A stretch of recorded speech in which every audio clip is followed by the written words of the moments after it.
بسم اللہ الرحمن الرحیم۔ اللہ تعالیٰ پر اعتماد و توکل۔ حضرت عمر رضی اللہ تعالیٰ عنہ کے دور خلافت 18 ہجری میں پورے جزیرہ عرب میں ایسا قحط پڑا کہ کھانے پینے کی چیزیں بھی کسی قیمت پر نہیں ملی۔ فاقوں کی شدت کی وجہ سے لوگ انتقال کر رہے تھے۔ اسی دوران حضرت عمر رضی اللہ عنہ کو یہ اطلاع ملی کہ مصر کے اندر بے شمار پیداوار ہے اور مصر اس سے پہلے فتح ہو چکا تھا، اور حضرت عمرو بن العاص رضی اللہ تعالیٰ عنہ وہاں کے گورنر تھے۔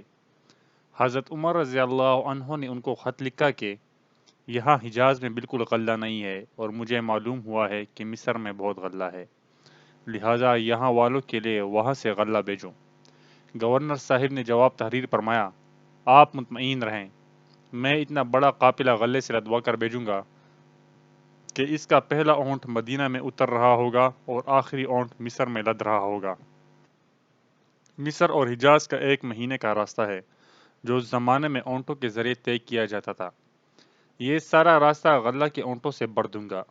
چنانچہ غلہ آیا اور اتنا ہی آیا، اور مدینہ پاک میں اور اطراف میں منادی کروا دی گئی کہ جس کا جی چاہے حضرت عمر رضی اللہ عنہ کے دسترخوان پر کھانا کھائے اور جس کا جی چاہے اپنا راشن اپنا گھر لے جائے۔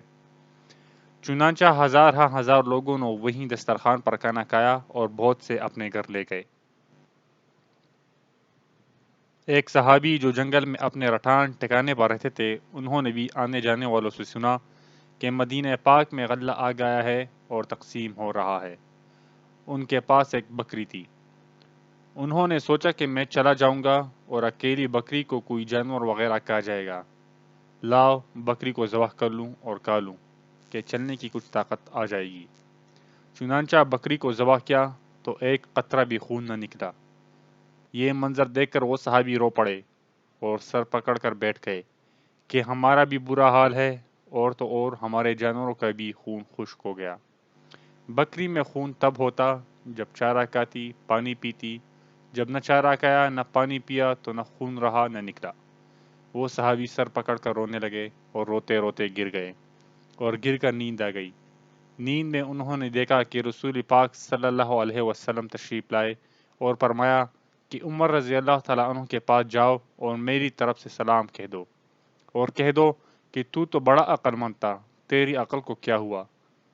یہ صحابی اٹھے اور گرتے پڑتے مدینہ طیبہ پہنچے اور حضرت عمر رضی اللہ عنہ کے دروازے پر دستک دی اور کہا، رسول اللہ صلی اللہ علیہ وسلم کا قاصد اجازت طلب کرتا ہے۔ حضرت عمر رضی اللہ عنہ ننگے پیر مکان کے باہر تک آئے۔ پوچھا کیا بات ہے؟ انہوں نے خواب کا پورا قصہ بیان کیا۔ حضرت عمر رضی اللہ تعالیٰ عنہ سن کر لرز گئے اور کہنے لگے کہ مجھ سے کوئی غلطی ہوئی۔ اسی وقت مدینہ پاک میں جو اہل الرائے تھے ان کو جمع کیا اور ارشاد فرمایا کہ بھائی، بار بار میں تم لوگوں سے کہتا رہا کہ اگر مجھ سے کوئی چوک ہو جائے تو مجھے متنبہ کر دیا جائے۔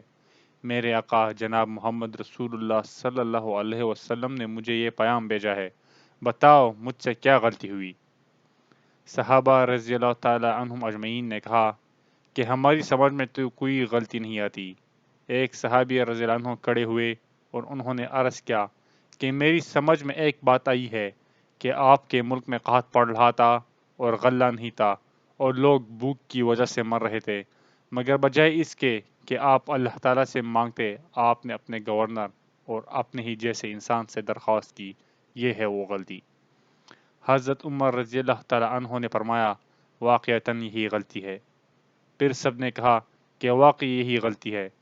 حضرت عمر رضی اللہ تعالیٰ عنہ نے اسی وقت دعا مانگی، اپنی خطا کی معافی چاہی، دعا کرنا تھا کہ آسمان کے بادلوں میں کلبلی مچ گئی اور دوڑ لگ گئی، اور ہر بادل ایک دوسرے سے آگے بڑھ رہا تھا اور یہ کہہ رہا تھا، چلو مدینے، عمر رضی اللہ عنہ نے بلایا ہے، چلو مدینے، عمر رضی اللہ عنہ نے بلایا ہے۔